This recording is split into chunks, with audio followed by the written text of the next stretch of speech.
Hi there fellow entrepreneurs, and welcome back to our channel. Today we're going to be delving into the topic of workaholism in entrepreneurship and leadership, a topic that many of us can relate to.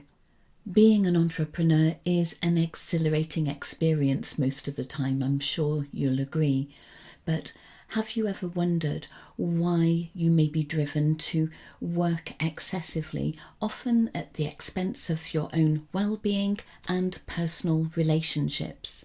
Well, that's exactly what we're going to explore today and find the reasons for this excessive work and the sacrifices that we often make. So we're going to look first of all at some of the traits of workaholism, and then we're going to drill down a little deeper and see how and where those traits have evolved from. Firstly, there is a most definite passion and purpose. We're very driven and very enthusiastic about our work, our businesses, and our businesses often become extensions of ourselves. So lines become blurred between ourself, our business, our personal life, our work life, and we find ourselves, because of this passion and drive, constantly immersed in our world of work.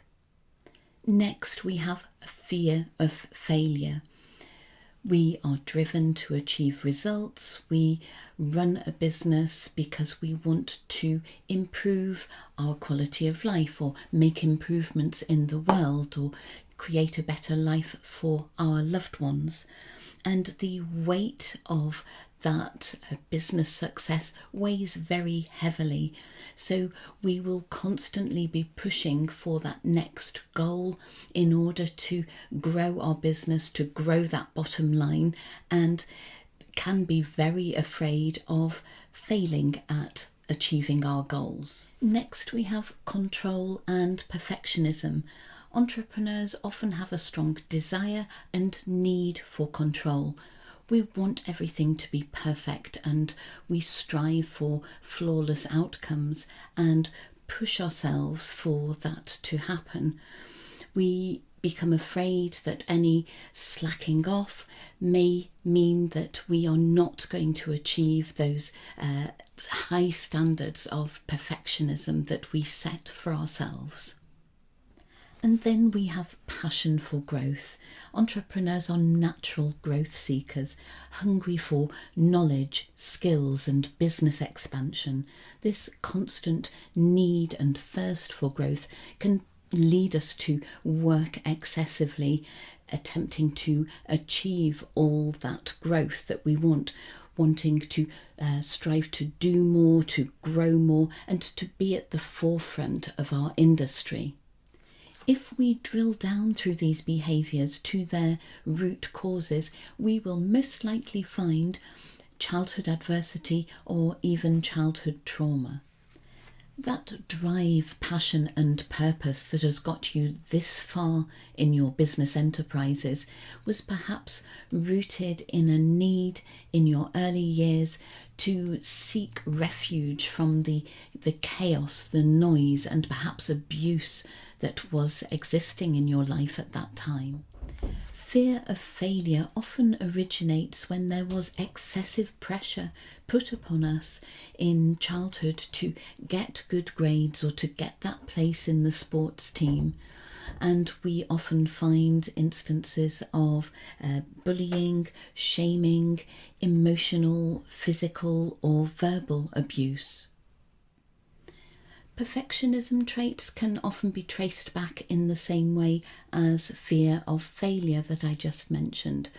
But controlling behaviour, controlling traits often emerge from early childhood where the child was overwhelmed, where the child had very little, if any, control over their environment, over what happened to them. So they will have been driven to spot opportunities to control whenever they could, and it may have been in very tiny ways. in early childhood, perhaps in organising or ordering things in a drawer in their bedroom or in a personal space.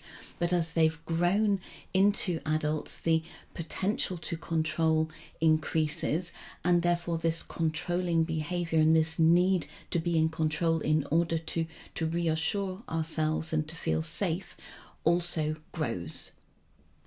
So these behaviours did serve us in the past, and in some ways may continue to do so today, but being so driven in this intense way is not sustainable.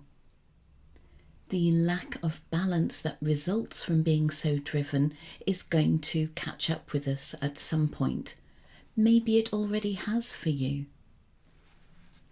Burnout is perhaps one of those terms that is overused at the moment, but it is very real. Research has shown that over 30% of entrepreneurs are experiencing extreme levels of stress, with the potential for that to lead to breakdowns, burnout, physiological health problems, as well as, of course, mental health problems. So the first step to creating change is to recognise the traits and to understand where they've come from. And that's what we've been doing today. Next week, I'm going to be talking you through the next steps you'll need to take in order to create that all-important balance in your life that will lead to more joy and prosperity. I hope you can join me. Don't forget to subscribe so that you get notified each time a video gets put out. Until then, have a fantastic week. Bye for now.